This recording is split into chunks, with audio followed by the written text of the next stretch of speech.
Hello everyone and welcome to BTV on Notts TV. Today's match is Beeston's men versus Durham University, which is a game in the England Hockey Men's Premier Division. Beeston's men have had a bye week, meaning they didn't play a fixture, meaning also that both teams lost games. Were home defeats by the champion Surbiton. Durham last week beaten 6-1 and Leeds the week before by 5-2. A warm welcome to everyone watching and especially those watching at Durham University. A quick look at the women's results from yesterday. This is the way things panned out in the Women's Premier Division. A defeat for Surbiton at home against East Grinstead. Wimbledon 1, Hampstead and Westminster 3. Beeston's women travelled across to the West Midlands and earned a point away at the University of Birmingham. Loughborough continuing with their good run of form with a 2-0 victory over Buckingham. And Swansea still looking for that debut goal in the Premier Division, beaten 3-0 at home by Clifton Robertsons. Loughborough students leading the way, level on points and level with, in many ways, with East Grinstead, both on 10 points, both ranked first in the division. Surbiton third, Beeston in the 7th place. And it's the first first draw of any sort versus Slough in March 2019 for Beeston women. Table looking a little healthier. The goal this season for all the teams is to get into the top 5. Let's look back a week previously to a great performance from the women in their match versus Swansea.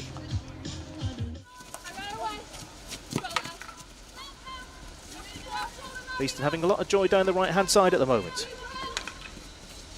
Kept in, inside the circle, and is there a foot there? Yes it is, it's the first penalty corner of the game, and it's gone the way of the hosts. Around the edge of the circle. Wolgamoth likely to take it. He plays it in towards the goal, and it's a repeat penalty corner. Wolgamoth taking a step to the side. Seen that? Appeal for a foot. Swansea retreat to defence. Apula brings the ball over the 23. And that's a penalty corner. And I think we're going to see a card here as the clock has been stopped. Captain play on the far side. Pace again from Beeston, and that's been taken nicely as well on the run. There is support there, and that's been turned in for the open goal of the game, and that's the first goal of the season for the Bees. Bees lead Swansea by 1-0. We're off and underway. It's played low. Goalkeeper's come out a long way, and that's a repeat penalty corner.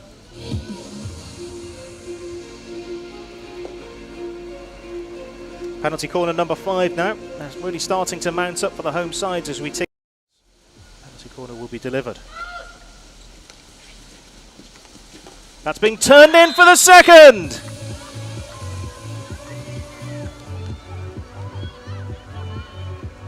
Really nice move.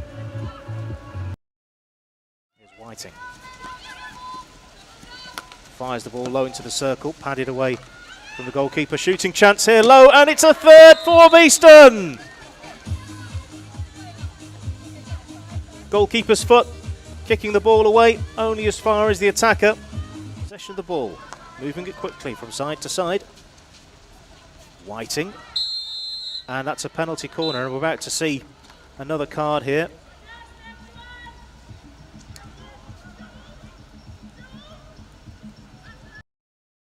It's a clear tactic to look for the deflection close to the goal line. There's big movement out to the right, but it's low. The goalkeeper's got it this time. It's still with Beeston though. Kept in. There's a little layoff. Fired.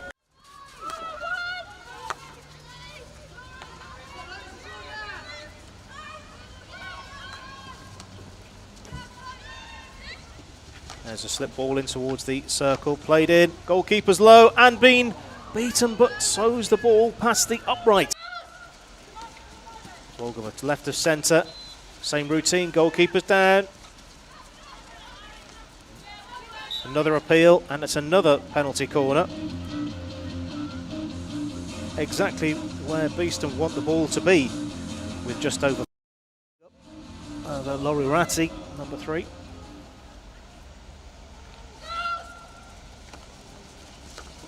This time it's deflected in for a fourth for Beeston. Excellent day at the office.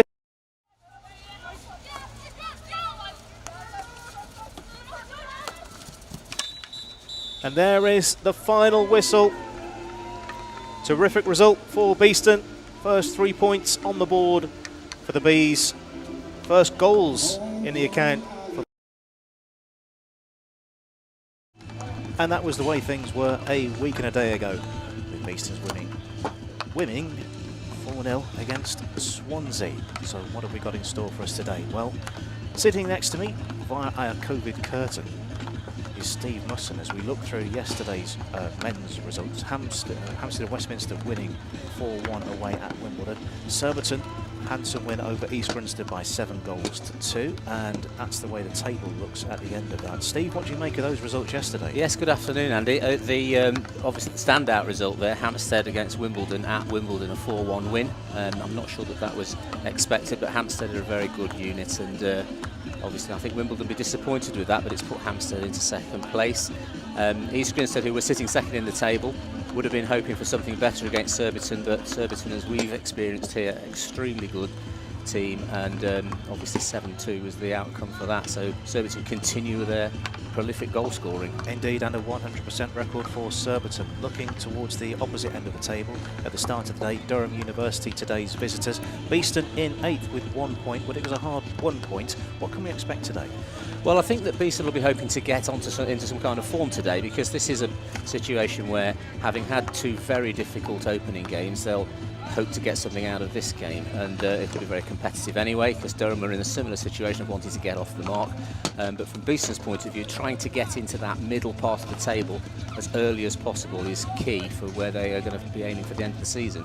Indeed, so that is the goal for both teams today. Durham looking for their first game with a goal from open play as well today, so don't forget there's 2 teams in this match. And earlier today was the start of play, the match starting at 1 o'clock. Old Georgians are 3-1 up against Exeter, and they're into the 3rd quarter in that one. That game running to 4, Steve. Yes, I think that's right, and of course from Durham University's point of view, Old Georgians were one of their opening fixtures, so it's not an easy life coming into the Premier League. They've played against Surbiton at home and Old Georgians away. Both have been very difficult games for Durham. Such a step up from the Conference Leagues into the Premier League, particularly against the top 4 or 5 teams. And that's the teams wrapped up. Let's look at today's match day 16s, starting firstly with the Beeston 16. Couple of changes and a sprinkling of new faces, Steve. Yeah, I think obviously the exciting one that everybody's looking forward to seeing is Suki Panesar joining from Uhlenhorst Mulheim in Germany, Canadian international, 26 years of age, and speaking with Beeston coach Mark Wadsley, asking him what he thought of him, he just looked at me and said, good player, so hoping to see a performance from him today. Although it will be difficult for him to, in his first game, he's got to integrate with the players and get used to playing alongside them. Indeed, a couple of changes, so out goes Nick Park and out goes Lucas Alcalde. In comes Suki Panesar, as mentioned. The other new face is 24 James Hunt, yes, who missed the game against Surbiton a fortnight ago. Yeah, big squad Beeston have got, and Mark Wadsley will be very keen to rotate and make sure that everybody's getting the right amount of match play and the right roles, and he'll be balancing the roles up in this early part of the season and seeing which pairings and groupings work best. And to look at today's visitors of Durham University, a couple of familiar faces in that lineup. Yep, Jack Tranter played at Beeston. He was here 2 or 3 seasons, and via Surbiton's found his way to Durham. Welsh goalkeeper as well, and interestingly enough, Jamie Catchier there, as you can see, is the coach, also one of former Beeston player, Beeston first team goalkeeper for 2 or 3 seasons, and it's nice to see him back, and apparently he still only lives about 10 minutes from here, so how he does his commuting, I've no idea. Interesting one. So two players coming out of the side that were defeated at home by Surbiton, so out goes James Vallely, and also out goes Ronak Rai. Coming also out is Freddie Britt as well, so that's 3 out, 3 in. So coming in is Callum Addison, Josh Powell and Matt Dobison. So those are your match day 16s. You can see on your screen the match umpires are David Munger and Gareth Perry, and we are all set and ready to go. So in the white are the team from Durham University. That's the white with the purple trim, but of course it's not purple, it's palatinate to give it its proper colour, because everyone likes their own specific colour for a university. Yes, yeah. Well, the first thing I've noticed here is that I don't know whether it's deliberate or how it's come about, but Beeston normally attack towards the boulevard end, and somehow they've ended up at the other half of the pitch, so that's an interesting start for them. So yes, slight psychological thing, possibly, or it could, excuse me, could just be the toss of a coin, who knows. I suspect that might be Jamie Catchier, and knowing that if their captain's won the toss, that's what he's done. Anything at all to gain an advantage. Indeed, I was talking to an unnamed member of the team before the game today, and about how they want to start the game and impose themselves, so that's certainly something to look out for. Yes. And I'm sure that's what's being reiterated in the team huddle before we get underway. So we're a little bit behind schedule, I think. So we are about 90 seconds behind at the moment. It looks like we're about 2 minutes behind before we get underway. You can see Adam Dixon, 14, giving his instructions and telling everyone to get forward by the looks of that arm movement. Yes, yeah. I have watched Durham a couple of times in the past, and the one thing that there will be is plenty of energy. Their fitness levels are high. They've got a good history of coaching to get to where they are. Gavin Featherston, who was a coach and saw Durham University on their way through men's and women's progress over recent years, would have been a strict taskmaster. He now coaches in the United States. And so there'll be plenty of work rate coming out of Durham today. So here we are at Nottingham Hockey Centre, moments away from the start of play in the England Hockey Men's Premier Division. Beeston in the black shirts attacking the car park end right to left, and they will start with Gareth Griffiths on the ball, and they're playing Durham University in the white shirts, playing left to right, attacking the boulevard end in this first half. And we are off and underway. Beeston immediately back to Adam Dixon, who goes long, and that fast start, as we were talking about, very much on the cards here. Beeston have got a free hit and aren't messing about.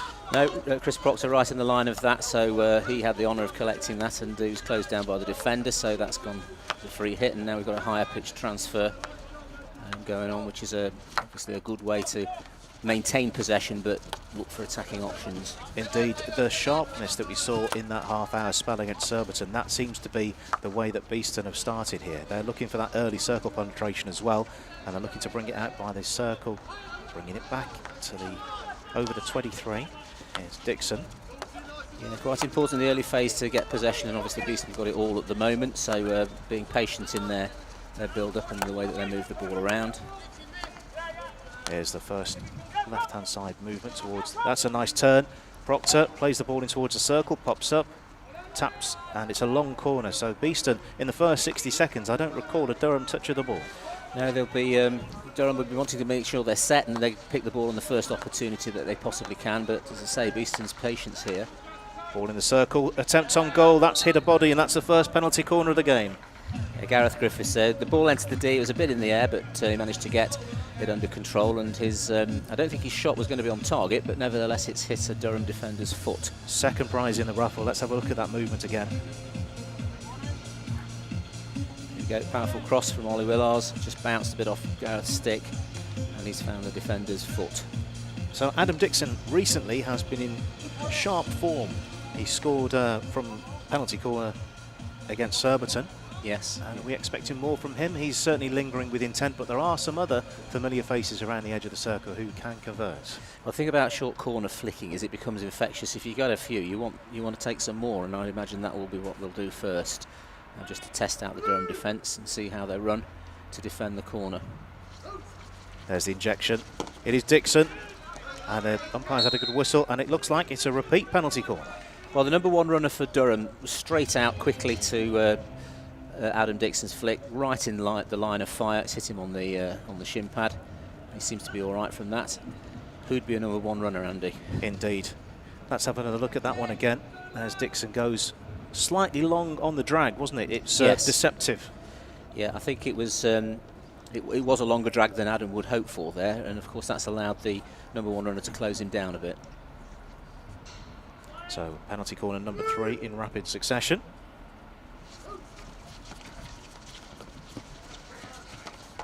Played up, that's come up off the stick, and it's going to be a challenging one for the goalkeeper.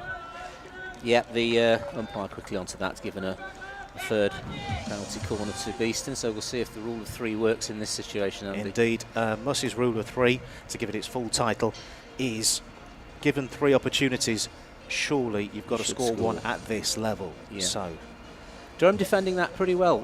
Certainly the runners are doing a good job there of making sure that they close down the flick from the top of the D, but I wonder whether the injection's a bit too slow, really. It needs to come out quicker than it has there. a little bit more pace there, low. There we go. And that's the end result. And that's an excellent start to the game. Talk us through it. Well, I think the prospect of getting 3 short corners on the bounce is a good one, because it gives you a sight of what's happening defensively, how the runners are running, and Adam Dixon there has decided that low, powerful push almost is the best way forward, and it's got through the left post defender. We should probably really have stopped that. So an early goal for Adam Dixon from a penalty corner, and that is the start that we've been talking about. And now Durham, the first time they really have a touch of the ball, and they're picking it out of the goal. Yeah. And of course the other thing, Durham will need to settle now. They've not had much possession, and Beeston, I would imagine, will press them very hard. That means they close them down at the earliest possible opportunity as a unit up front and try and repossess the ball quickly. Indeed, so this is the first time we've There seen we go. University of Durham on the attack, and they're into the circle and at the baseline again. That's a sweep towards the goal, and there's a huge appeal, and it has gone the way of Beeston. So certainly it's not unfair to say Durham do look sharp in the attack. Well, that dangerous attack, right-hand side, and then along the baseline. That slip could have gone anywhere. Tough for the Beeston defenders to get themselves sorted, and they looked a little bit out of sorts and confused. But fortunately, it's fallen for them, because it could have been a penalty corner as well. Towards halfway, and that's travelled a big distance. And Strange restart from Ollie Willars there. Aerial straight off the side of the pitch. on halfway, we restart. And Durham look to move it down there, left-hand side in front of the dugout. Yeah, teams need to be equally strong, attacking down both flanks, and so we've seen a bit of a right side and a left side, but basics. Yes, miscontrol there. Proctor takes the ball quarter of the length of the field, and he's moving on to his left, and it's come off the goalkeeper's pads, I'm sure, and that's a long corner. Yeah, Chris Proctor made a lot of room for himself there, but the keeper's been onto that and watched it. No messing, straight ahead, and it's another free hit. So Beeston really look in the mood here. Yes, yeah, I think they're already sensing opportunities to upgrade all the possession to close-in free hits or penalty corners, if not goals. Davis looks to go long, and he has gone long. That's been trapped by the defence, and that's calm in the Durham defence. Exactly what they would have wanted. A calm head in there to take the ball away, and they're working it away on the left-hand side quite nicely. 6 minutes gone, Beeston have the lead over Durham University. Adam Dixon the difference early on, and barring one venture up towards the boulevard end, it's been all Beeston, but of course anything can happen over the course of the next 64 minutes or so. Well, I would expect Durham to be able to counter-attack at pace if they get the opportunities, so it's all well and good having this kind of possession, but you've got to make sure that you maintain a strong control of the ball, because turnovers can be very costly. Indeed, particularly as one goal is only the difference at the moment. Yes. And Beeston trying to bring the pace up through the middle, but it's good defence of space from the Durham University at the moment. Well, Lucas Ward had run into the middle of the park there to receive the ball, but the Durham defender marked him. Whoa, nicely taken by Tom Crowson. Here's a Pooler. Decides to go backwards, maintain the possession. Pavis flings it forward. It's just been miscontrolled, though. Yeah, that's just a moment there that all that possession just goes away very quickly if somebody's basics just fail them at that point of the move.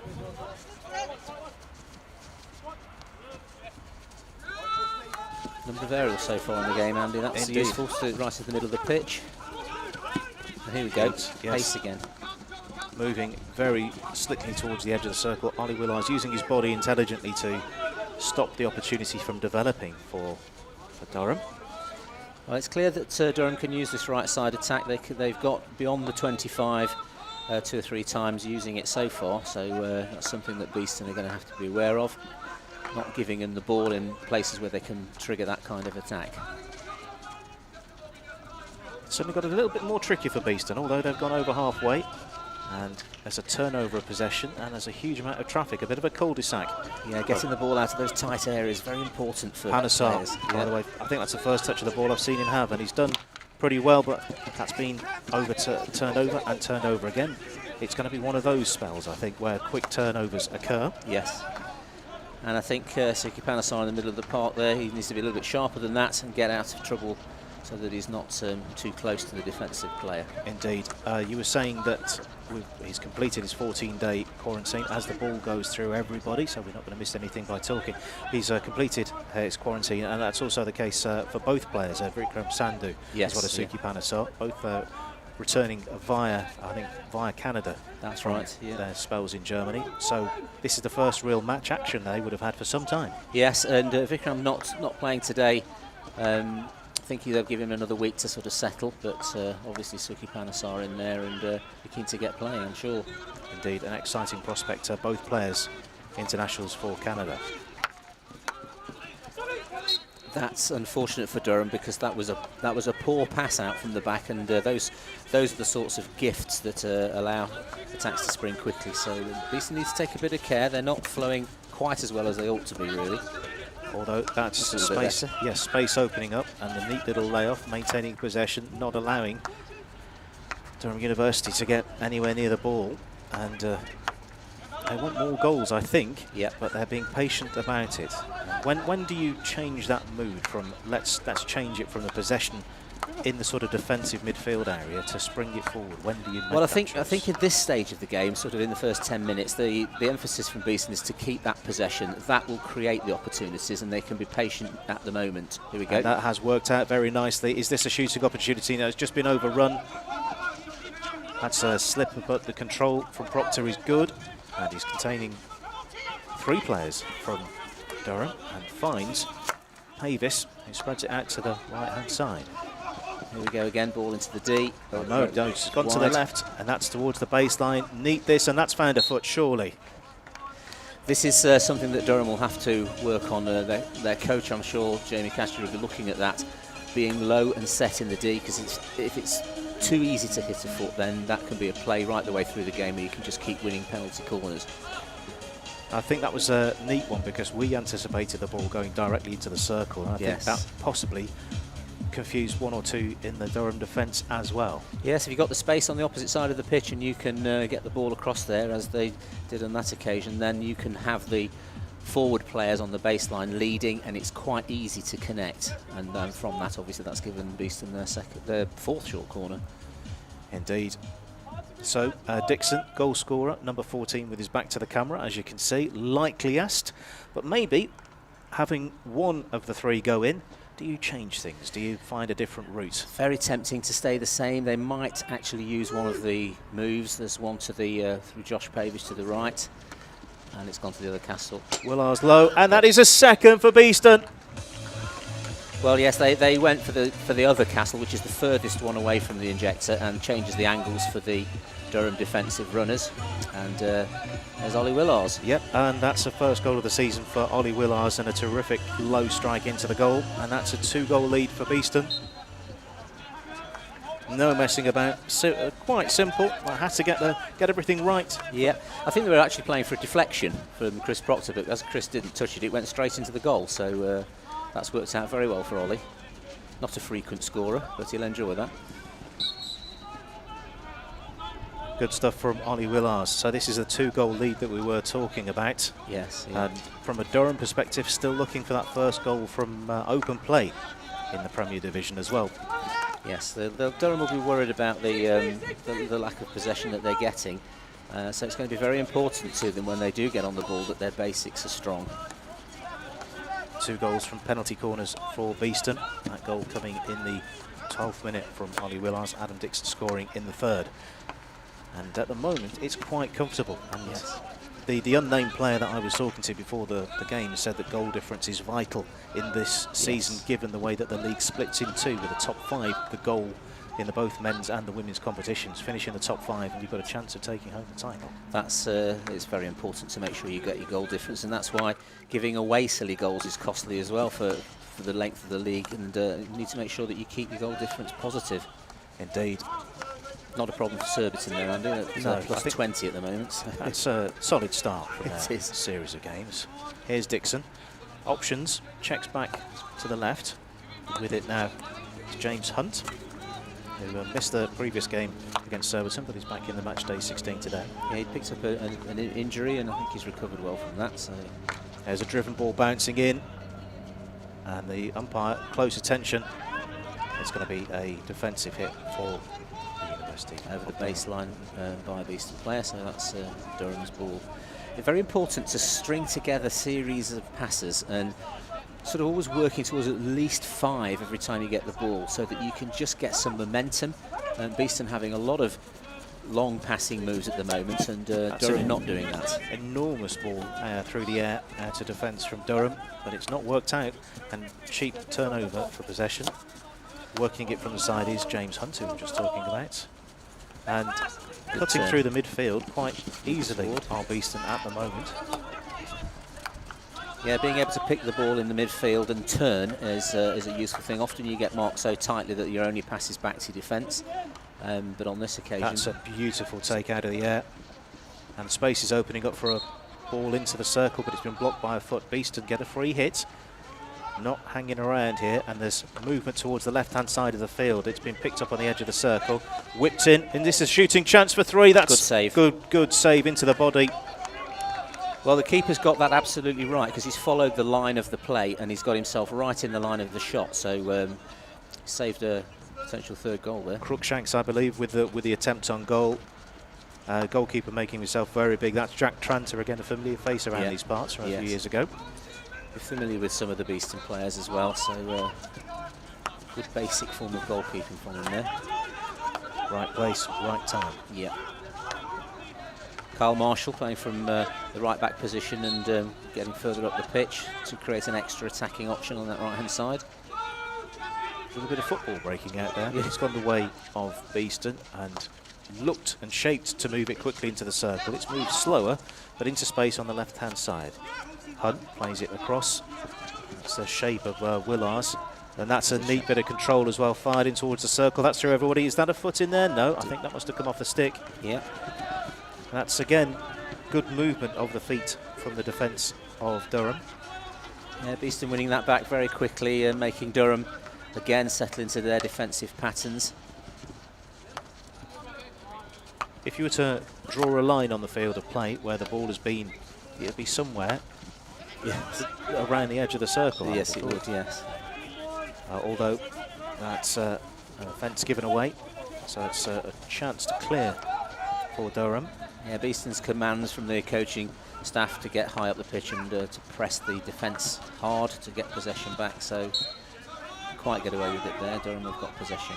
Yes, winning the free hit is Elliot Dowley, who was held up, or more or less on the halfway line. 90 seconds or thereabouts until quarter time. Can Durham squeeze an opportunity between then and now? Not at the moment. There's a player gone to ground on the far side. Yeah, just caught by a stick, just tripped him up. Long blow on the whistle, no hint of a card, just in case anyone's keeping close attention. There you go.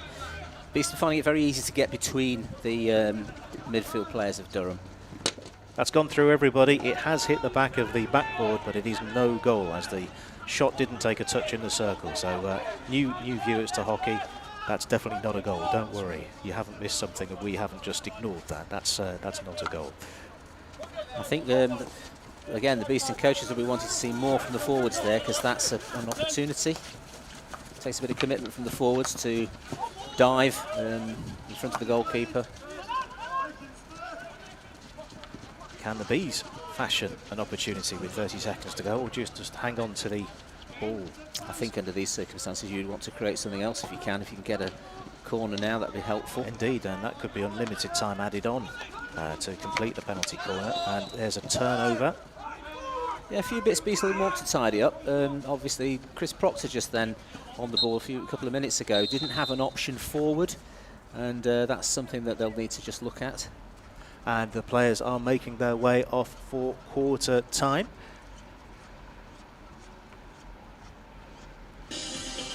Yeah, it's gone quickly that quarter, and successfully so for Beeston, and I think they'll be wanting to add to that in the next quarter.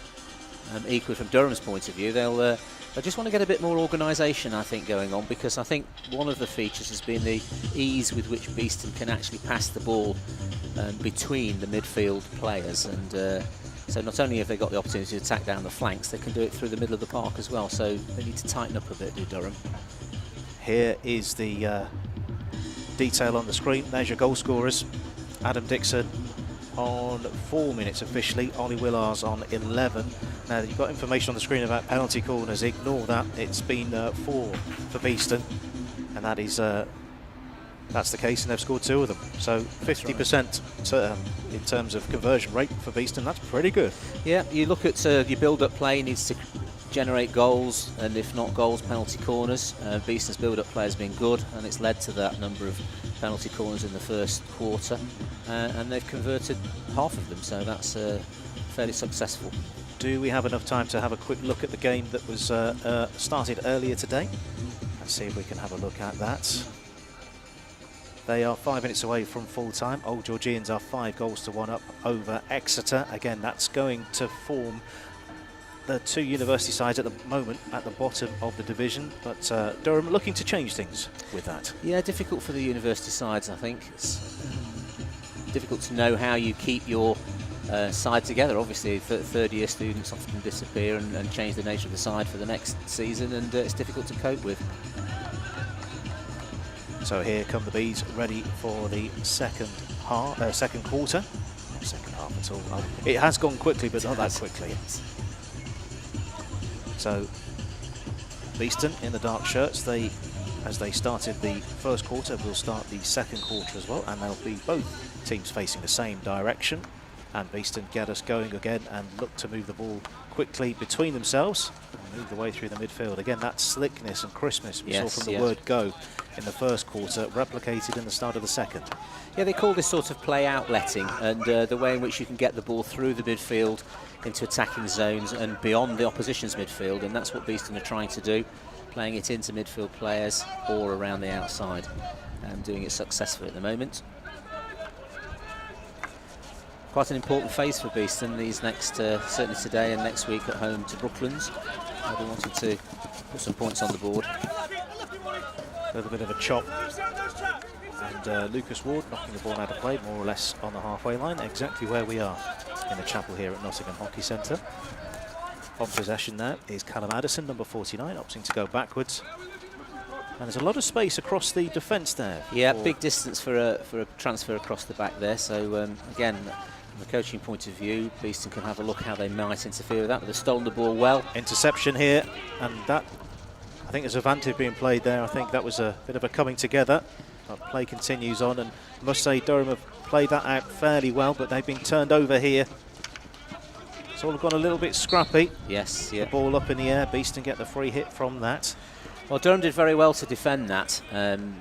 There was an opportunity for a shot to be taken by Chris Proctor if he got past that last defender. But then, of course, they've turned it back over to Beeston very quickly as they've travelled out of the danger areas, and it's put them back in trouble. Here's Hunt to Willars. Things are sticking. There's a loose ball that's been taken up in the circle. Beeston get the nod on that one. Pack defence, everybody back for Durham, making sure that they've got as many bodies there as possible. So Beeston have to pick their way through, find the openings, plenty of movement from the high forwards needed. And you can see them moving around. That's the signal for a long corner. That must have come off a Durham stick last, as it made its way over the baseline. So we'll restart from here. Umpire just having a bit of a chat with a couple of players that we can see just to the left of centre there. Just, I think there's a little bit of excess connection between the two players, two sets of players. Here we go, quickly into the circle again. Can this be fashioned into a shooting opportunity? That was fired wide of the uprights. I think he had a bit more time than he had. Yeah, he created quite a bit of time, actually. I think Durham would have wanted to have pounced on that earlier, but it's a bit of a pet hate of mine at the moment, not hitting the target. There was that Henry Croft with the attempt. Yes, it was. Yeah, he's missed the goal completely. Good pressure from the Beeston forwards, and that one has flicked up off a Beeston stick, intercepted into the air, and that is neat play to win the ball back in the air from a little bit closer to the ground. from Durham. But again, possession is gifted back to the basic home side. errors, yeah, that should be quite an easy pickup for a travelling player there, and it's given Beeston the possession back again. Towards the edge of the circle again, and it is another Beeston free hit. Yeah. This time on the left-hand side. Again, not wasting any time, keeping everything moving. I wonder how long they can maintain this for. Well, I think it's in the context of this game, they've got to work hard, Beeston, because as we've said, they'll want the goal difference up if they can do that. Fired into the circle, that's potentially dangerous, but no, it went out off a Beeston stick. But again, you know, 2-0, we've seen it in games. There's no room for complacency on Beeston's part. They have to keep their standards high, because they're not clearing away yet. You know, hockey games can change quickly if things, if the side gets to grips with things, and it can happen very speedily. But Durham will need to be better on the ball. There's been too many unforced errors, really. I know it's a bit of potentially a false possession for them in the table, because they played two of the top teams from last season already and come off the two quite big defeats. But also that's also true this Beeston side, who played Surbiton as well. Yes. And into the circle, by the way, that's fleshed in. Goalkeeper's in the right place at the right time again. Fired towards the goal. Not this time. Chaos in the circle. Umpire right on it. It's still a Beeston ball. Well, everybody's having a dip at that. I think that the first save by Jack Tranter was excellent, really, because I think there was a deflection on target, but there was an opportunity for free hit for a Beeston player, and it wasn't executed very well. So as that chaos carries on, sticks going flying from a Beeston perspective. Yes. Let's see if the outfielders can gain a little bit of order back into things as the ball's out on the right hand side from Beeston, just in front of the spectator gallery. Yeah, Durham trying to press out on anybody receiving the ball a little bit better than they have been doing to stop the opportunity for these crosses. But again, that's 2 or 3 times Beeston have put a cross in and it's been off the ground, and it is a basic skill, being able to hit the ball low and hard.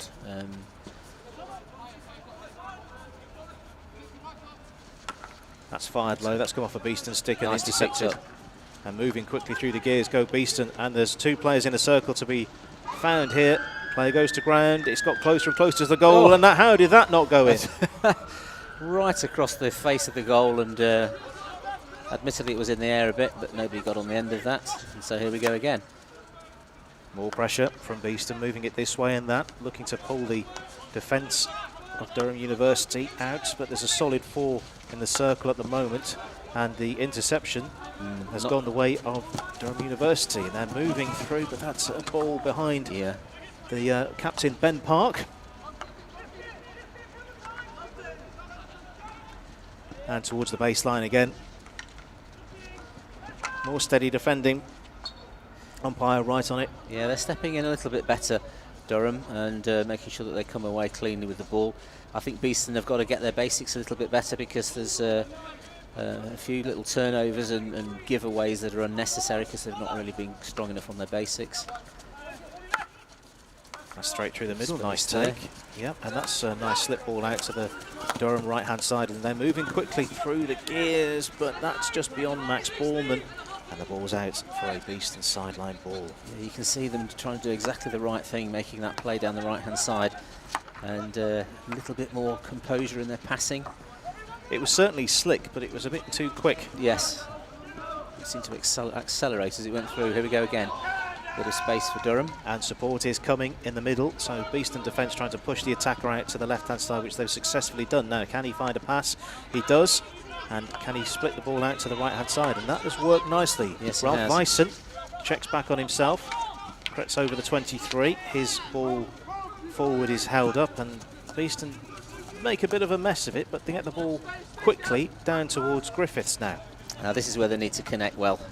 That's popped off a stick. Who's first to it? Running to it is Suki Panasar. Tries to block the ball through, and he's done well here. Umpire's having a good look at it. Durham ball. Durham have got away with this again. That's credit to them for defending that.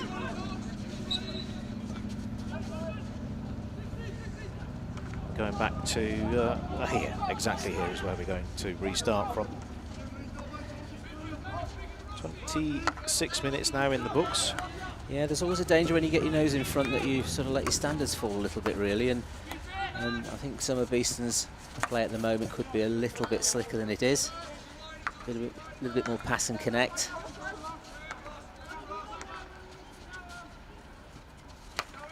Just remind us why goals are very important this season. Well, particularly important this season. Yeah, it's purely the fact that the already, as you could see, there are a number of teams in the league who are moving along on similar sorts of points, and it needs to be split somehow, and that of course comes down to your goal difference and your goal scoring. So and equally defence, because every time you concede something needlessly, it's a tick off as far as your success in the league's concerned. So you need to make sure that your goal difference is positive. Well, Musson plays us from the side and instantly mopped up. James Hunt's done well there. Nice release, lots of room for Adam Dixon to. I think that's Robbie Gleeson was anticipating an interception that didn't come. So that was nicely worked, I think, from Durham. Yeah, I think Adam would have thought there that Robbie Gleeson would have carried on his run, and it deceived him a little bit. So the pass went astray. I think that was good from a defensive point of view there, because although that wasn't as it was in the script for Durham and quickly played forward, however, Chris Proctor can't get a stick on that, even though it was in his outstretched hand, and that bounces through for a defensive hit for Durham. And I think this is one of the points they're going to have to address, Beeston coaches. This precision in building up the play. Here's a turnover quickly. It's 3-on-3 for the moment. Time to get a shot in. Second chance at it. No, it doesn't come. So what went wrong there? Where was the shot? Henry Croft's wind-up there, it's far too long. You can't take such a big wind-up to get your shot off, because it allows the defender to close easily from a metre away to be in front of the ball, and that's exactly what happened. He's got to be a lot slicker on the shot than that. So what we've seen is a couple of golden opportunities from open play, but it's the goals from penalty corners. Now here's a shooting opportunity, possibly. No, it's been overrun. Running with it is captain Ben Park. Can Durham keep it alive? Not quite. It's now with Beeston trying to play it out from the back, and that's come a long way. Here come Durham now, opting to take their chances along their left, but they've been pickpocketed, and Beeston come over halfway, and there's a little bit of something there. Yeah, Alex Bloomfield's fought through that. That's loose, and there's a penalty corner. Yeah. Well, an interesting one really, because Henry Croft running with the ball there, it had got a bit ahead of him, but he's been tripped from behind. So I think he's arguing there that it ought to be a penalty stroke, but I think that's there you go. That's a little bit of a coming together. Max Deniff was the player for Durham who was being held up, and that was Deniff again, who went with a bit of a sweep. I don't think there was a connection there. I think it was more body to body, so it wasn't a stick connection that saw the player from Beeston to go to ground. Probably a fair outcome, because I think Henry Croft had not got full control of the ball, so they need to be thankful that it was given as a penalty corner. As this is a penalty corner number 5 of the game, according to my maths. You should be already aware that you've got 1 goalkeeper and 4 outfielders also defending the goal. Nobody in attack or defence can move into the circle until the ball's ejected. Yeah, that's right. Until the ball's ejected, yes. And Carl Marshall having to fetch the ball from the far side of the pitch, seeing as we're working with the single ball and no ball boys. Indeed, everyone COVID secure here. So a couple of options around the edge of the circle. There's 3 likeliest towards the left of centre. Here's Dixon again, and that's been blocked at the first attempt. And that was a stick stop, and that's one of the problems of giving the ball away at penalty corners. It produces a counter-attack. That's just crept through everybody. Wouldn't mind seeing that again, maybe at half-time, but that was a remarkable bit of smooth movement up the field from Durham. Well, the number 1 runner got right in the line of the flick and saved it with his stick, so that was a legal way of defence, and that's allowed them to come away with a counter-attack, but unfortunately they lost control around the Beeston D. Shows again, Andy, how quickly you can get from one end to the other. Indeed, indeed, and that one I thought for a moment had been trapped with a stick, but obviously not, so Beeston get the benefit of the whistle. 30th minute, Our next break is at half-time on 35 minutes. I'd like to see Beeston score a goal from open play, and they've got their goals from corners, which is absolutely fine, but they've had enough build-up play and possession in the D to slotted one in from open play, and I think that's when you start to feel that you're ticking nicely, when you can score in open play as well. Indeed. We'll have a look at half-time over the goals scored from open play throughout the season so far for Beeston. We'll top them all up, but it has been mostly from set pieces. Here's a loose ball. Yeah, nobody directly at the top of the D, and it ran very loose for a long time there without anybody being able to get on the end of it from either Durham or Beeston. That's unusual in the D. Huge, huge effort from 24. So I don't have a 24 on my match sheet for Durham, so they'll go uncredited at the moment. The ball on the right-hand side again, opportunity to cross it, but Durham are working out how to stop that happening now. There's a bit of space. Ollie Willard's finding his way high up the pitch. Beeston feeling confident that they can do that with the defender. Right in front of the goalkeeper, and that bounces away. Important intervention from the Durham defence. Again, they're moving it quickly when they're in possession, but sticking to their man like glue. It can be very difficult to create the scoring opportunities in the D when a team have got everybody back. There's lots of bodies in a very tight area, so there's some precision needed, and certainly when Beeston get counter-attack play, it's got to be slick.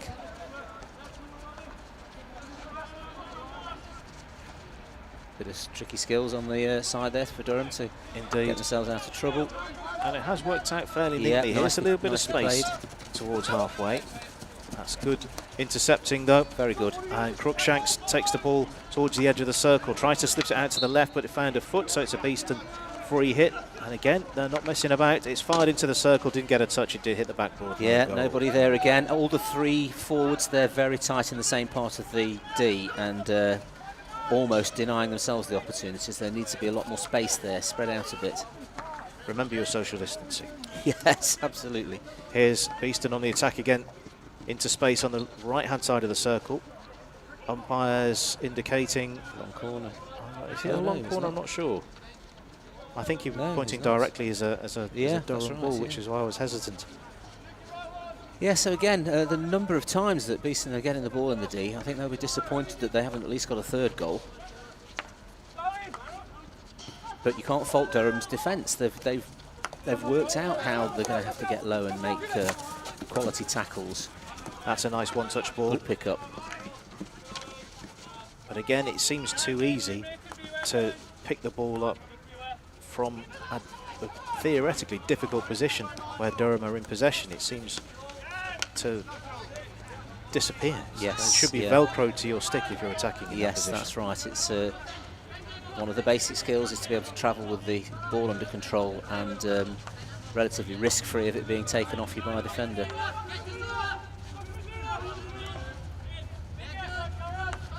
Beeston feel fairly comfortable with the way in which they can break down Durham's attacks. They won't be so comfortable with their options for scoring a goal at the other end. Indeed. What do you think the team will be more happy with as we approach half-time? The 2 goals or the clean sheet? I think definitely the goals. They won't have wanted to concede any goals, obviously, but you've got to get those goals to get your points. Turn into the circle, low angle, and that is a third. That is the third that Beeston were looking for. That's Henry Croft. And a terrific low finish, and that is the goal from open play that they've been looking for. Yeah, absolutely. He had the bit of space. That was a complete contrast to the first shot he had when we talked about his slow backswing. There's no slow backswing here, so maybe he'd realised he's got to hit it quick. Bang. He did hold on, but he was waiting for the right moment rather than being hesitant. He was waiting on purpose for the goalkeeper to be committed, and the goalkeeper was beaten. So it's a third goal for Beeston. Jack Tranter in the Durham University goal, beaten for the third time, and the Bees are 3 goals to the good here at Nottingham Hockey Centre. Watching BTV on Notts TV. In fact, that is the half-time whistle. So we have had 35 minutes. So that goal coming very, very late in the half. Let's have a quick look at the recap while we talk over the game. Yeah, I think they'll be keen to have got that open play goal. As we were saying, it's part of your total performance. Can you score goals from penalty corners and from open play? And it's nice that they've got that at that point. They wouldn't have wanted to go through that quarter without scoring a goal. Indeed. So you can see that we're only part way there with the match information.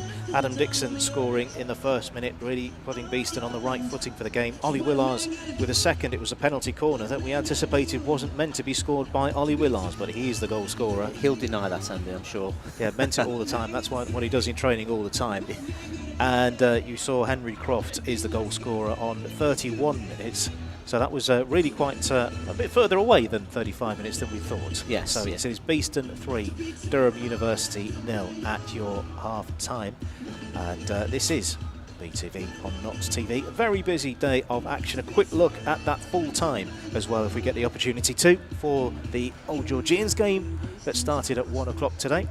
That one is all over. Old Georgians 5, Exeter 1. We've got a 10-minute break for half time and we'll be back for more hockey.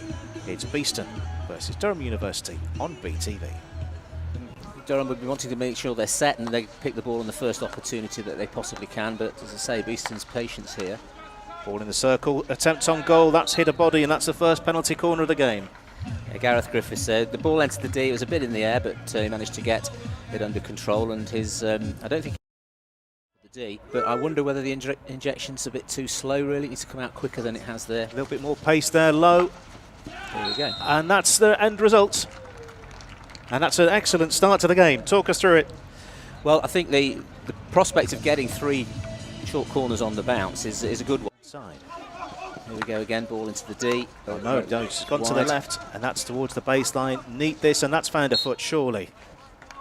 This is something that Durham will have to work on. Their coach, I'm sure, Jamie Castro, will be looking at that, being low and set in the D, because if it's stay the same, they might actually use one of the moves. There's one to the through Josh Pavage to the right, and it's gone to the other castle. Willars low, and that is a second for Beeston.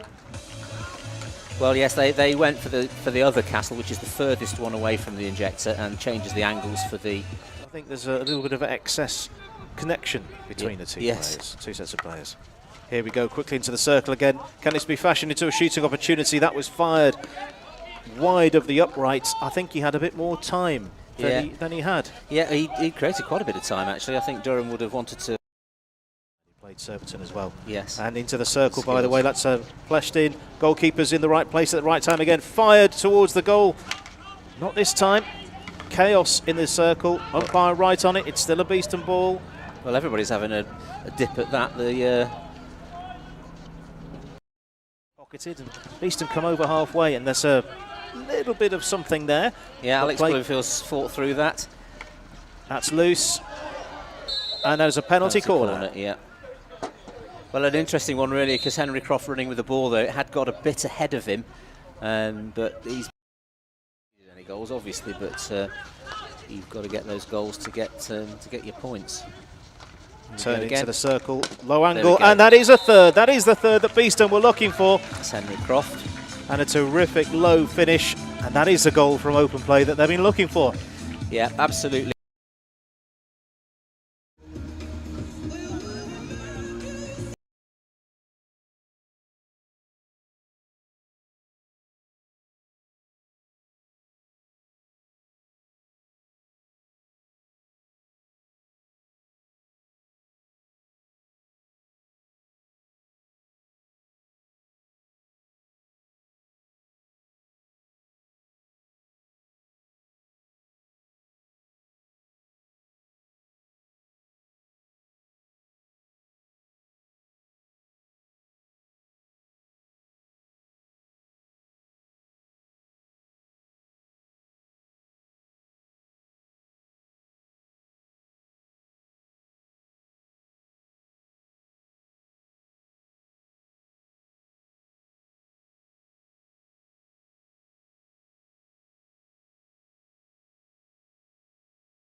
Welcome back to BTV on Notts TV. It's a sunny day here at Nottingham Hockey Centre, perfect for hockey. Conditions are good, and conditions are particularly good for Beeston as they start the second half. 3 goals to the good over Durham University. Steve Musson, what was your takeaway from the first half? Well, I think Beeston's ability to develop attacks pretty much as they wish is quite clear.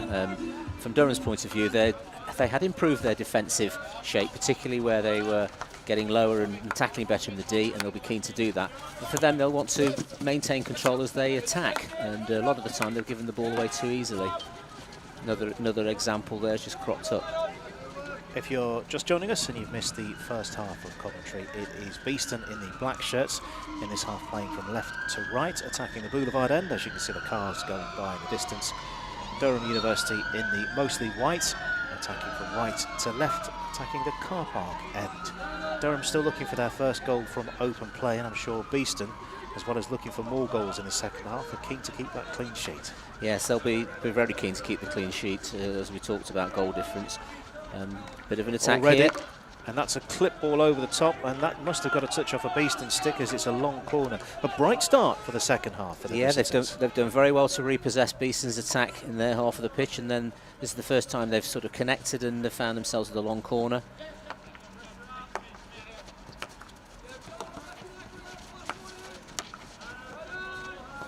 Challenge coming in. Pressure from Beeston defence there, trying to make it difficult for Willard sticking to his man like glue, although the ball has gone through, but there's no one in a white shirt closest to take advantage of that ball through. Again, they've repossessed. Fired in low. Happy. That's the first time Simon Hudgwan, I think, has been that close to the ball in the game so far, but he was alert and close to it, kept a very clear, close eye on that one, and it looks like Beeston will have the defensive hit here. Good start for the second half from the visitors, I'll say again. It is.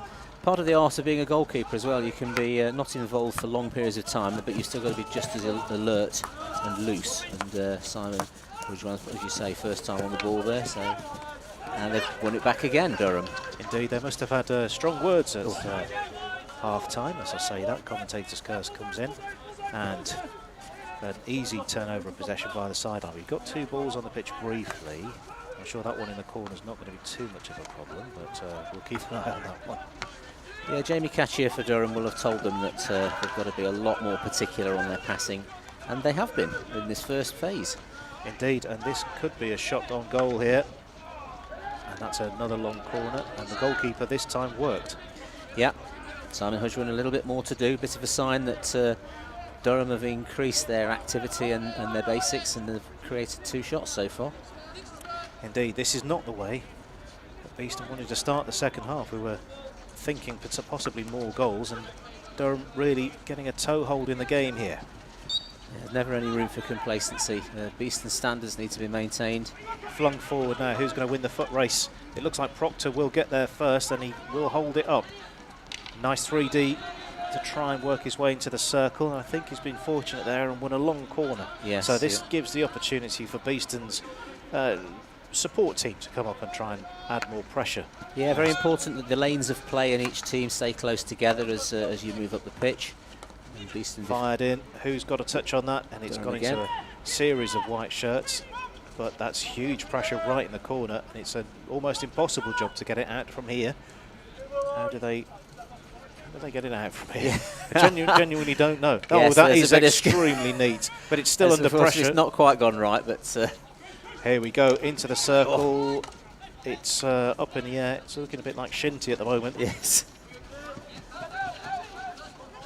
Yeah, teams spend a lot of time working on how you might get the ball out of those tight areas, and you've got to trust your skills. Be still prepared to make your passes, but look to make positive moves and stay strong on the ball. Slung into the circle, fired low, and someone was there to try and turn it in.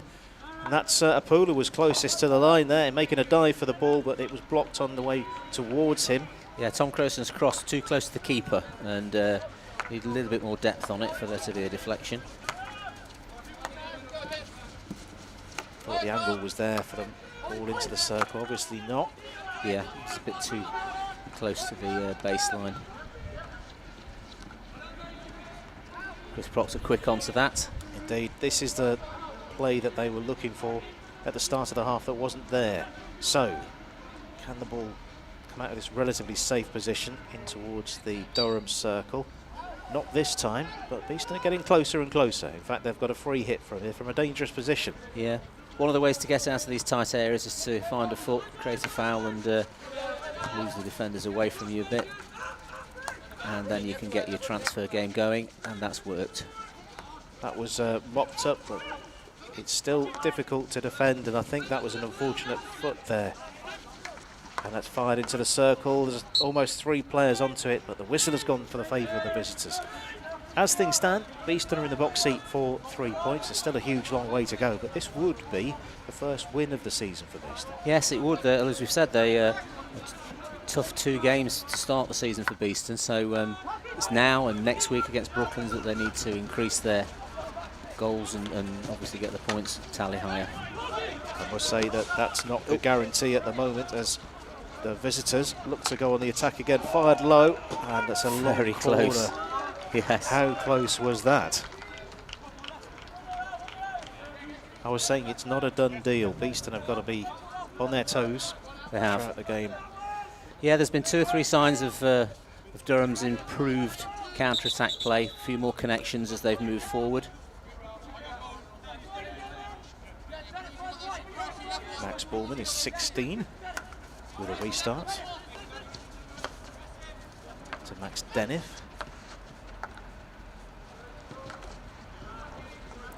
Yeah, knocked out of play. Bit of a lack of control again, but that's Carl Marshall's got that. That's a nice little Good bit skills. of a layoff as well. Good control to maintain possession, although, imagine the frustration on Ralph Thyson's face there as he thought he got away. I think he thought he had, yes, that's right. Robbie Gleeson, straight towards the Durham player, that's not accurate enough. Things are clicking for Durham University at the moment, although not every single pass is going per the script. Tricky skills from Adam Dixon to get out of that. He's done excellently there, and I think he might be in a good position for a receipt of the ball here. Yes, he is. Yes, he is, yeah. Arcing his way towards the circle. He finds a nice bit of control, and what's the outcome? Long corner. Adam Dixon doing very well indeed. He was, covered a lot of ground. I thought he was going to have a shot then. He didn't feel he got quite enough control, so he kept the ball, and the outcome is a long corner. We've seen him score a tremendous goal, or in that goal. Yes. Actually, a couple of seasons ago. We did. With a terrific pace about him and a powerful finish. So he does score from open play, but he seems to have hit the pay dirt when it comes to penalty corners at the moment. He does, yes. Nice and quick. Passing of the ball. Ooh, there we go. That missed pass, and that's put Beeston under pressure. Indeed. That's an important bit of getting in the way from Kyle Marshall. Yes, I think that's right. And as the Durham forward progressed, then he hadn't quite got the ball under enough control to beat his last man. And Kyle stepped in very quickly and tidied that up nicely.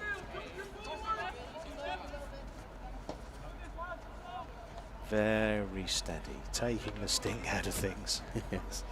Sometimes you have to do that. Sometimes it's important to regain your team composure by it's taking a bit longer than normal, not necessarily using the restarts so quick all the time. How quickly was Dixon closed down there, but he still managed to find his man. That's another Beeston bit of space there for Panesar as he was travelling across the 25. Marshall spreads it, and that's quickly into the circle again. Can this be shepherded into a shooting angle? It's certainly come off a player and bounced off the fence at the back, so that's a long corner. Yeah, I think so. Gareth Griffiths there on his tried a reverse stick cross, I think he was trying to do, and it's come off a Durham stick. Low into the circle again, and that's a tricky one for the goalkeeper, who sort of hit him rather than him reacting to it. A good quick effort from Chris Proctor there, recognised he was not going to get any kind of a hit on it, so he threw it into a dangerous place, and Durham were up to that, so they've taken it away again. The chance is starting to pile up now for the home side, and could this be another one? No, that's been well marshalled in the defence of Durham University. Yeah, good cover from Durham there. They're obviously getting a lot of practice at doing it, so they were onto that quickly and giving themselves a bit of time here.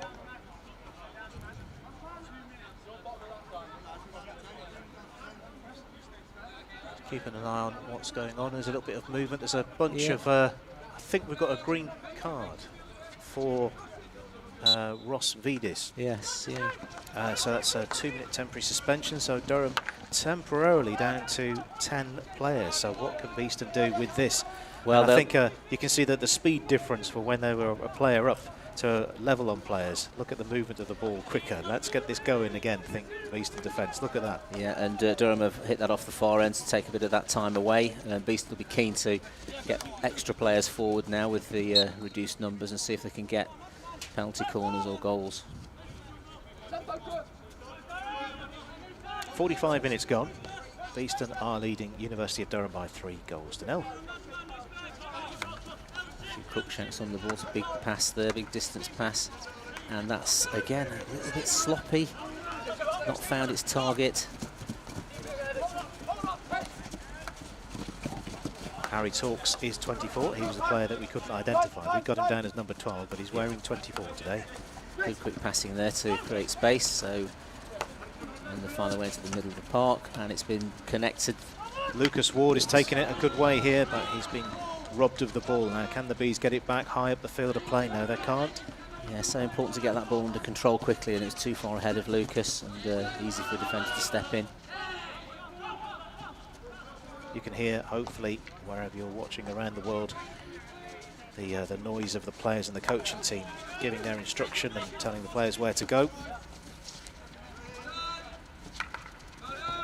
Good connection, yeah, good pass through to the Durham midfielder, and they've still kept that possession via a free hit, and that's a short aerial ball towards the corner flag, and that has not gone the way he anticipated. Yeah, the use of the aerial, very important. It needs to be purposeful, and with pretty much of a guarantee it's going to find its target in space, and that was a little bit too hopeful, really.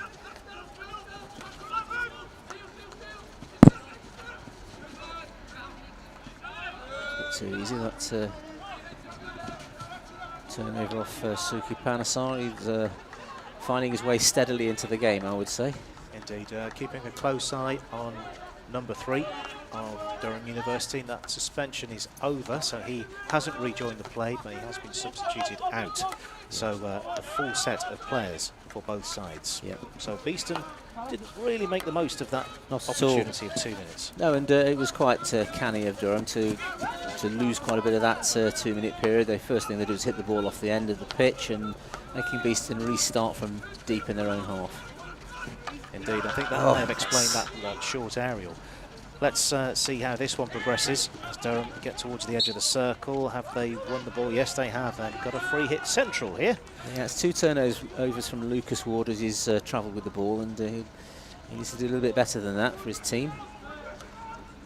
Going back towards the right-hand side. And that's taken a touch. Who's closest to it? Beeston moving it firmly and quickly over towards halfway. There's a nice bit of control to make a bit of space, and play continues. That's a little bit behind. You can see, I think that was Croft having to put the brakes on. Yes, yeah. A little bit too hurried. It was a good counter-attack and found its way into the middle of the pitch, but the final pass was poor. A bit more pressure for Durham. Beeston not really created much of a goal-scoring chance in this third quarter. A reminder, if you're new to this, this is 4 quarters of 17.5 minutes, which means our next break will be 3/4 time at 52:30. So we're approaching that. What do you do if you are in charge of Durham University? How do you change things? How do you get back into the game? Well, there are 2 thought processes. One, they won't want to be heavily beaten, so they'll need to keep that defensive shape, but they will be looking for a goal, and they've done that quite nicely. They've been quite organised in their build-up play. They've got the ball through the middle. Here's another chance. Have they earned and there's a corner. Yes, they have earned a penalty corner, their first of the game. So we get to see who is the likeliest taker and what they've got from this important set piece as the clock continues to tick. Well, they've worked steadily away to get that corner, and Beeston, as I say, have not really created ever such a lot in this quarter, so it could be an interesting little phase if they get this one in. I I think that's unfortunate, wasn't it? The block came in and then Yes. it hit, I think it was Chris Proctor who was in there. Yes, his heel, back of his leg. Didn't know an awful lot about it. So 1 goal from a set piece, and that goal coming from a penalty stroke from Max Borman. So is he likeliest for a penalty corner? I think that's possible. Good opportunity for Durham to settle and put a bit of pressure on Beeston. 3-1's not a huge scoreline if that's where it got to in terms of trying to fight your way back in. So you've got 2 likely players taking a step back.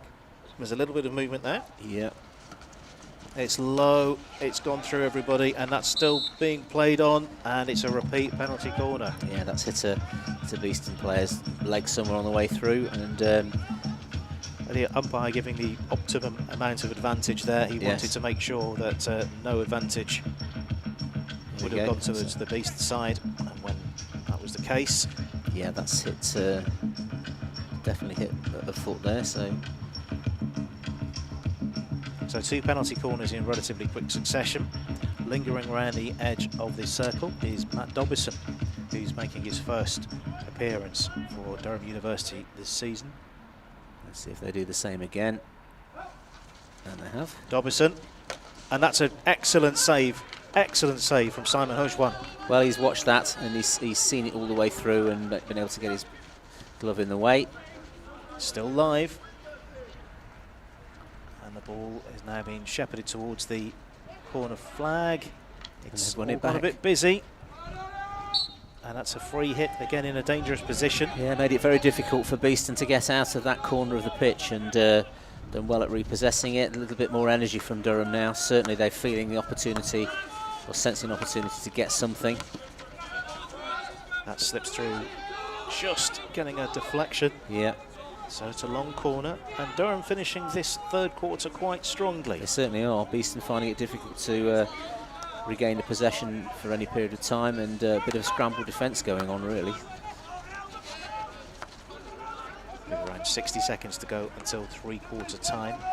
Could this be the opportunity to get into the circle of force? Although that chance has just evaporated from the Durham side. Umpire's whistle, turning possession over towards Beeston. Josh Pavis not in any real hurry to restart this. I think he's recognised that need a bit of composure. Durham front 3, you can see them there high up the pitch, looking to apply as much pressure to the defenders as they can. Jack Stubbings is 19, in the thick of it at the moment. Real movement from him to try and win the ball back. So Beeston just bypassing him, trying to get the ball down. And is that 3/4 time? I think that's it, yeah. Yeah, Beeston using the opportunity to use an aerial to outlet very successfully there, and just took that pressure off. But they've been under pressure a few times in that quarter, not added to their goal tally, and I think they'll see that as not the most successful of quarters for them, really. Indeed, and if you're obviously on points, I think Durham might have won that. Yeah. Adam Dixon, the opening goal, coming in the 4th minute from a penalty corner converted. Ollie Willars through the same route on 11. Henry Croft just before half-time made it 3-0, but in the 3rd quarter, it's been 0-0, and as I was saying, probably shading it with Durham University. Yeah, they've been dragged up in terms of speed and pace and tackling, and their outletting and counter-attacking has been much better. It's given them the penalty corner opportunity, which was rewarded for a second one, and they've had a couple of shots as well, so I think they would see that as quite a successful quarter. So if you're in charge of Beeston and the coaching team there, how would you encourage more goals? How would you encourage a strong finish from the home side? I think the midfield 3 have got to get a grip on their basic skills and make sure that they're under control of the ball quickly, and I think that their passes have got to be accurate, and they use a particular flank to make the progress down to the opposition's D. Indeed, and as Durham University break their circle at the end of their half, what are they saying? They'll be wanting more of the same, I would think. They would want to get penalty corners out of it. They've recognised that if they can keep the control and high transfer the ball near to Beeston's D, there's an opportunity to find a foot or even get a shot. So a bit more of the same, I think, from Durham's point of view. It's a long way to get back for them, but not impossible. Indeed, anything is possible on this hockey field, as we've seen over the years on BTV. 5 penalty corners for Beeston, 2 for Durham University, and none at all for Beeston in that third quarter. Interesting statistic. That's right, yeah. I think Durham have defended well in the D. It's not been so easy for Beeston to create anything. So that's something they've definitely improved. Here's the recap then. So Durham University in the white shirts, playing from right to left, attacking the car park. Beeston, the home side, in the black shirts, playing from left to right and attacking the boulevard end. Yeah, this is much better play from Durham there. Their passes are finding their own players, and of course if you can string 5 or 6 passes together, that often gets you towards the D. Ball coming off the defender just in front of Simon Hujman in the Beeston goal. Long corner. This is the start for the fourth quarter that Durham certainly wanted. They carried on in the same vein, really. It's a great opportunity here to create something in the D, make life difficult for the Beeston defence.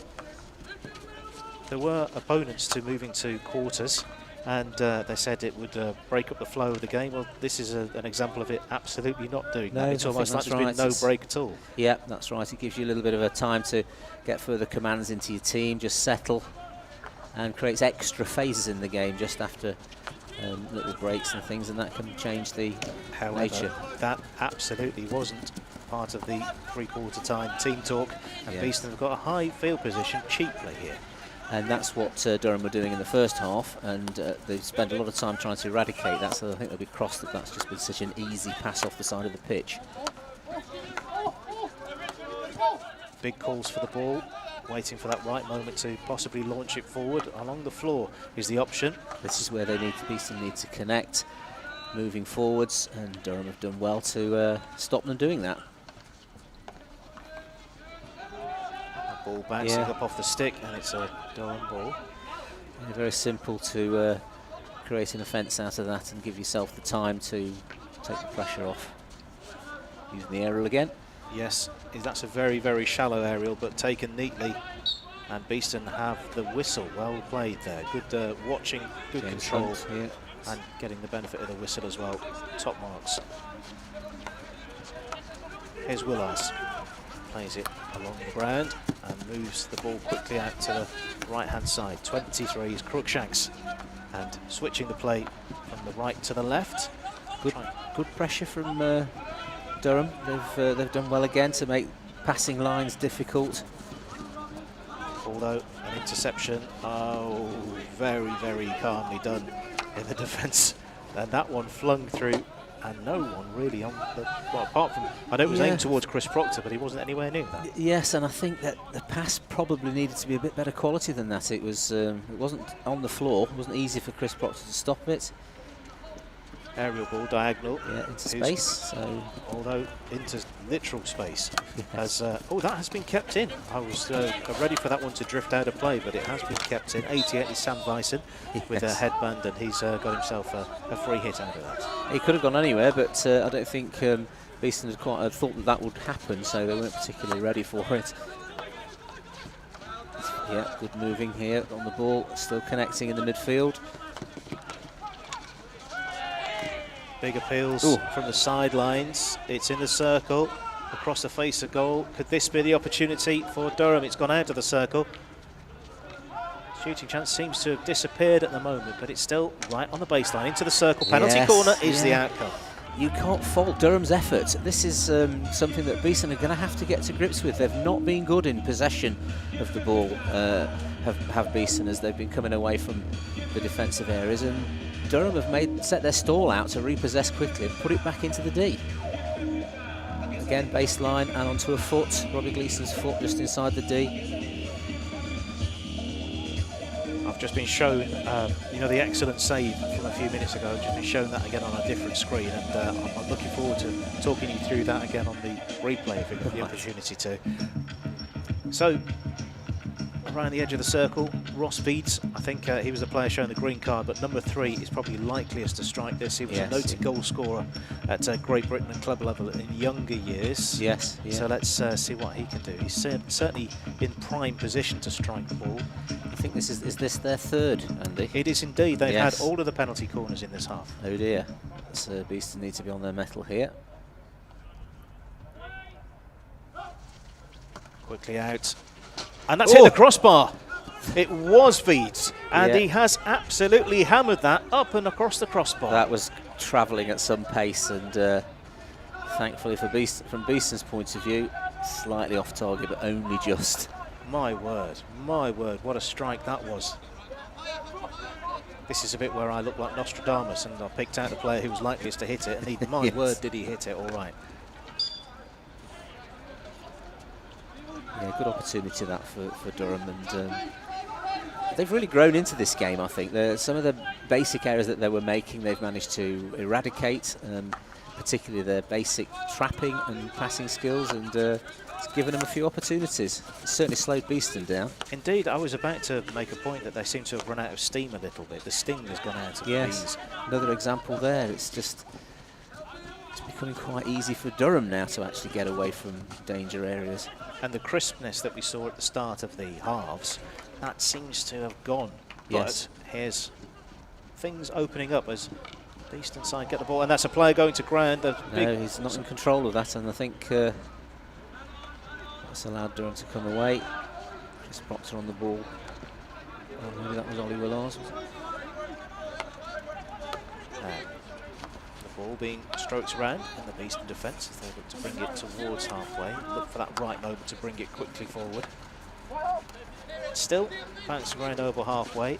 Now it's worked its way through out to the left-hand side, trying to pull, as ever, the opponent's defence about, and that's not gone right. Yeah, showed too much of the ball to the advancing Durham player, and look at the space they have now. Veeds on the left-hand side of the circle. Could this be that moment? It has been turned in for the first goal of the season from open play from Durham University. Well, we've been talking the game up from Durham's point of view, and that's been coming for a little while, I think. Andy, they've repossessed the ball off a Beeston error, and their counter-attack has been excellent. They've found all their connections, and that's a great finish. Let's see who turned that in right in front of the goalkeeper. Might be Ralph Weiss, 21. Yeah, I think it was, yeah. Well, a bit of a lesson for Beeston. They're, they've not been able to create the opportunities that they were in the first half. They've not even got set pieces, and Durham's game has improved. Indeed it has, and the clean sheet has gone for the home side. It has. Now, I'm not trying to sell this because this is television, but we could be in for a bit of a grandstand finish. If we have another goal, it could really shake things up here. Well, I think sometimes you can get lulled into a false sense of security. It was relatively easy to get to 3-0 for Beeston. You can become complacent and think you're just going to keep scoring.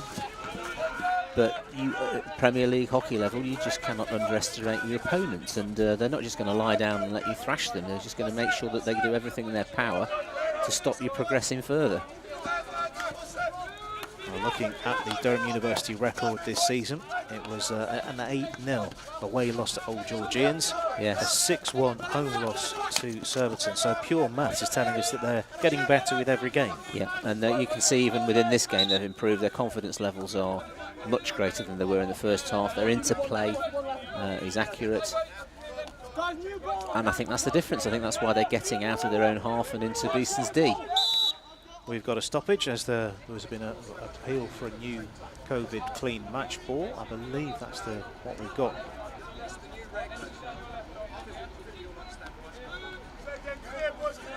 It's going to hit the door at the chapel. It is Ralph Weissen in front of the camera.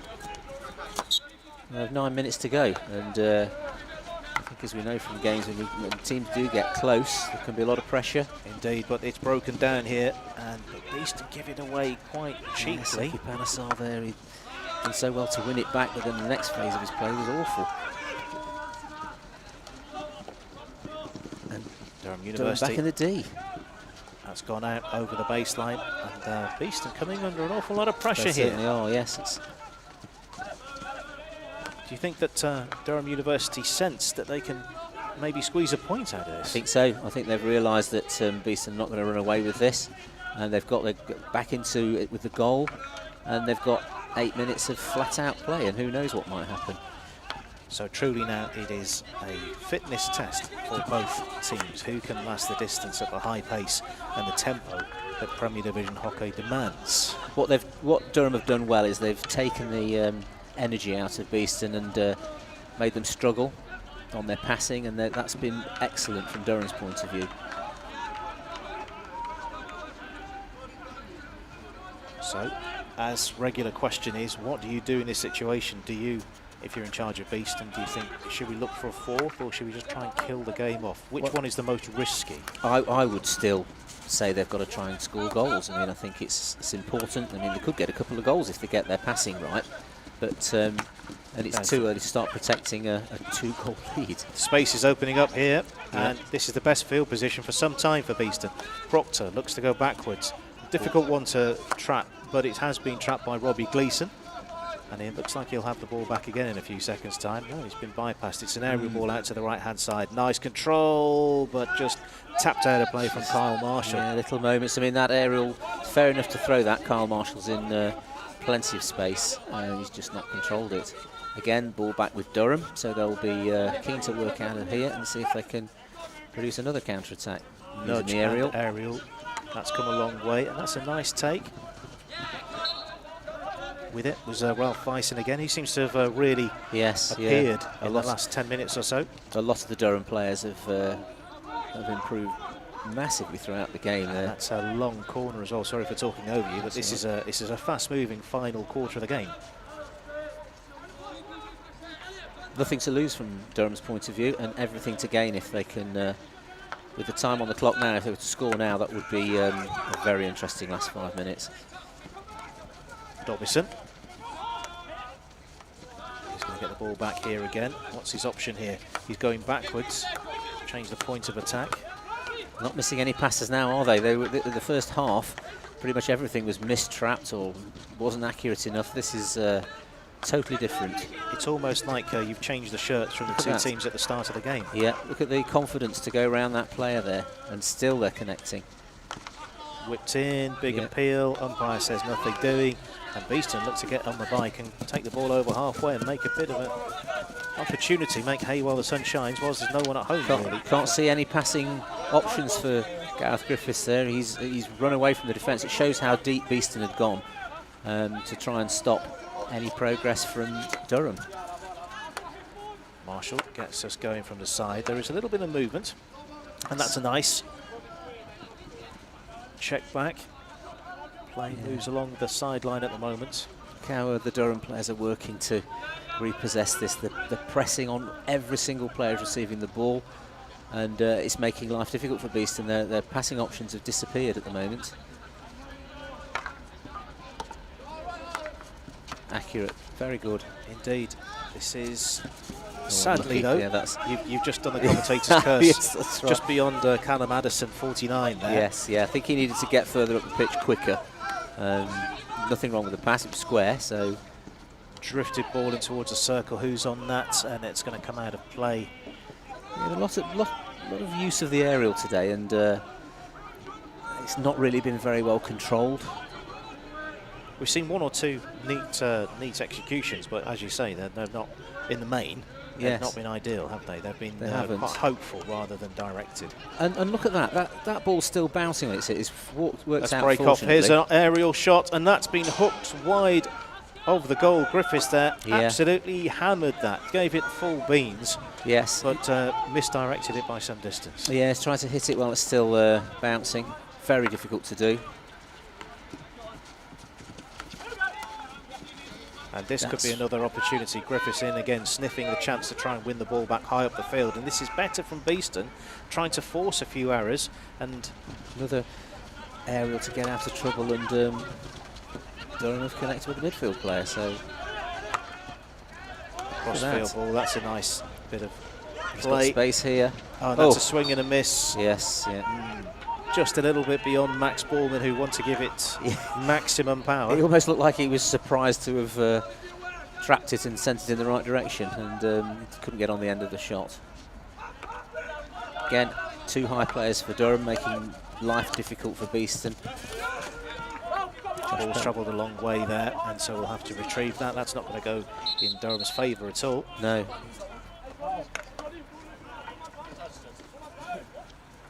So I think where are we starting from? Yeah, from pretty much near the halfway line, I think. But I'm not sure the ball went out there, but anyway, I've been watching the screen rather than watching the play.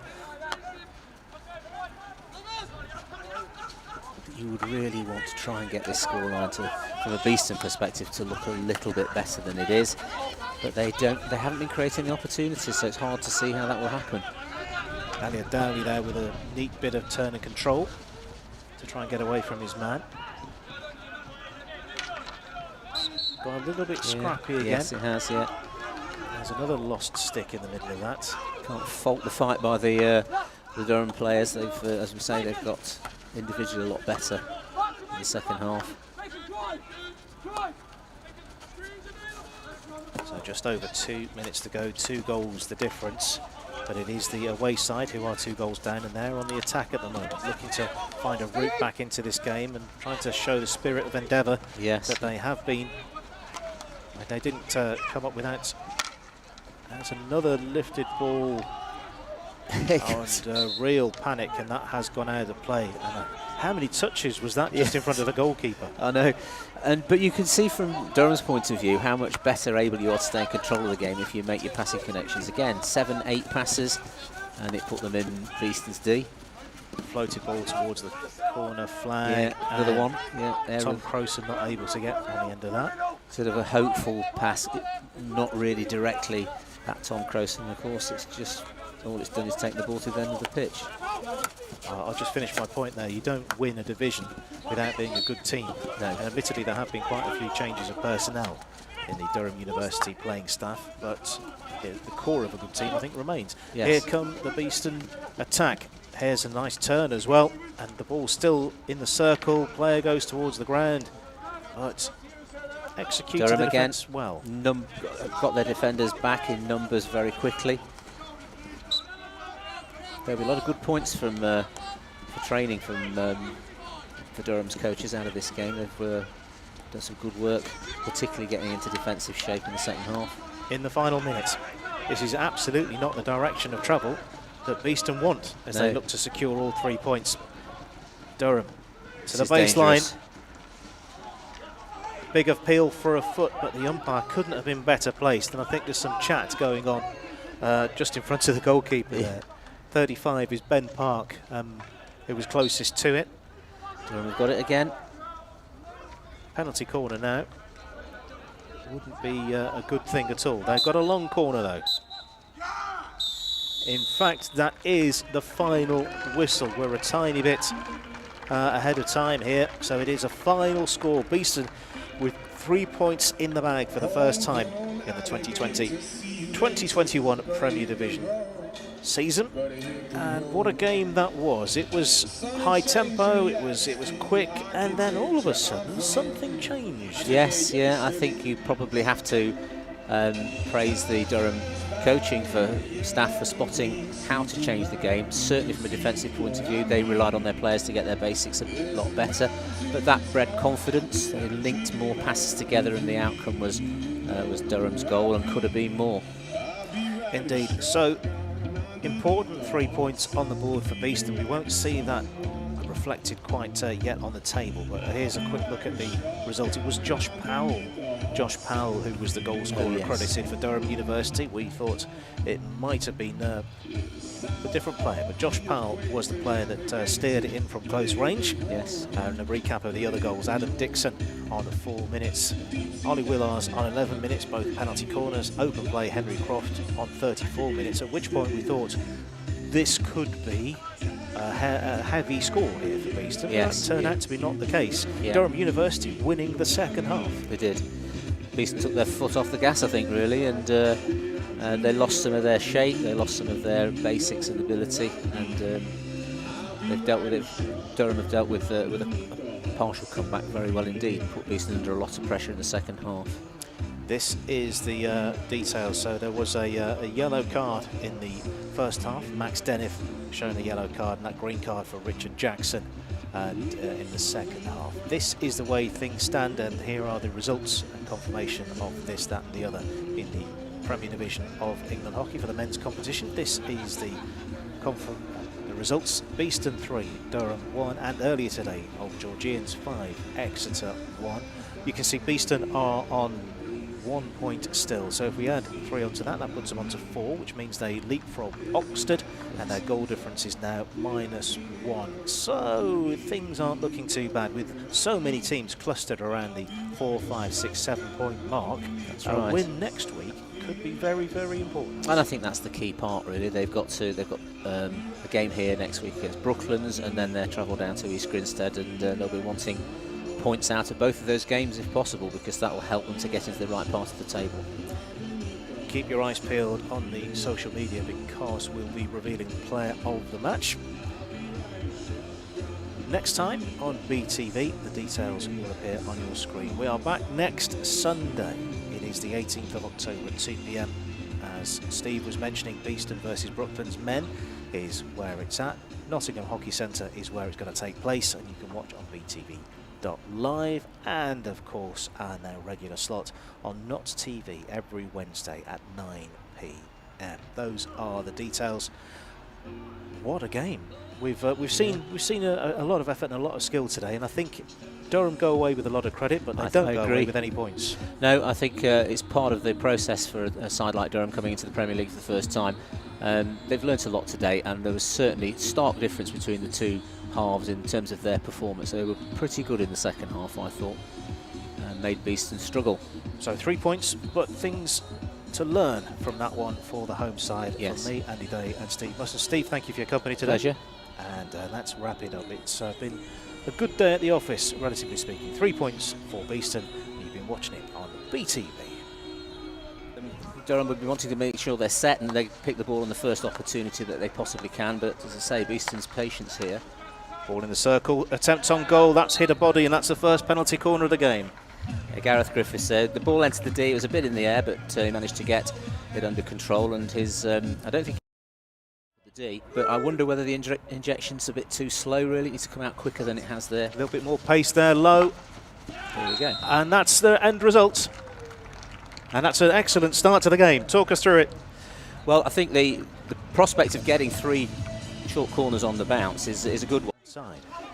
Here we go again, ball into the D. Oh, no, it's gone to the Wide. left, and that's towards the baseline. Neat this, and that's found a foot, surely.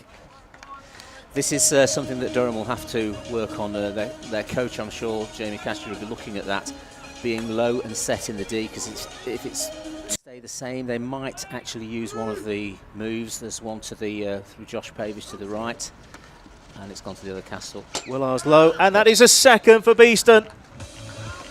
Well, yes, they went for the other castle, which is the furthest one away from the injector, and changes the angles for the.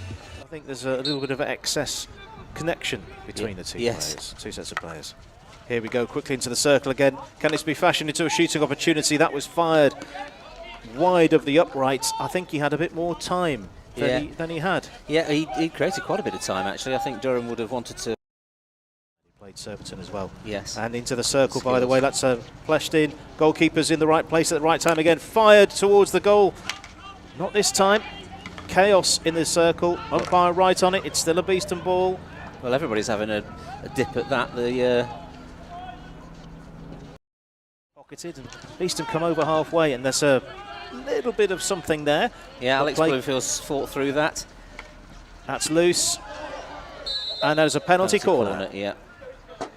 Well, an interesting one, really, because Henry Croft running with the ball, though, it had got a bit ahead of him, but he's any goals, obviously, but you've got to get those goals to get your points.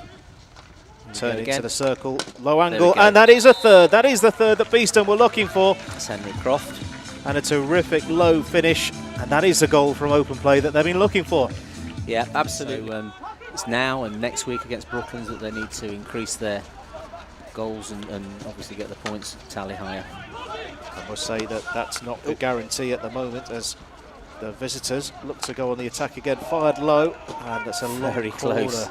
Yes. How Shape, but they will be looking for a goal, and they've done that quite nicely. They've been quite organised in their build-up play. They've got the ball through the middle. Here's another chance. have they earned And there's a corner. Yes, they have earned a penalty corner, their first of the game. So we get to see who is the likeliest taker and what they've got from this important likely players. Taking a step back. There's a little bit of movement there. Yeah. It's low, it's gone through everybody, and that's still being played on, and it's a repeat penalty corner. Yeah, that's hit a Beeston player's leg somewhere on the way through, and the umpire giving the optimum. He's making his first appearance for Durham University this season. let's see if they do the same again. And they have. Dobison, and that's an excellent save from Simon Hojwan. Well, he's watched that, and he's seen it all the way through and been able to get his... Quickly out. And that's hit the crossbar. It was Veeds, and Yeah. he has absolutely hammered that up and across the crossbar. That was travelling at some pace, and thankfully for Beeston, from Beeston's point of view, slightly... Right. Yeah, showed too much of the ball to the advancing Durham player, and look at the space they have now. Veeds on the left-hand side of the circle. Could this be that moment? It has been turned in for the first goal of the season from open play from Durham University. Well, we've been talking the game up from Durham's point of view, and that's been coming from... They've got a long corner though. In fact, that is the final whistle. We're a tiny bit ahead of time here, so it is a final score. Beeston with 3 points in the bag for the first time in the 2020-2021 Premier Division.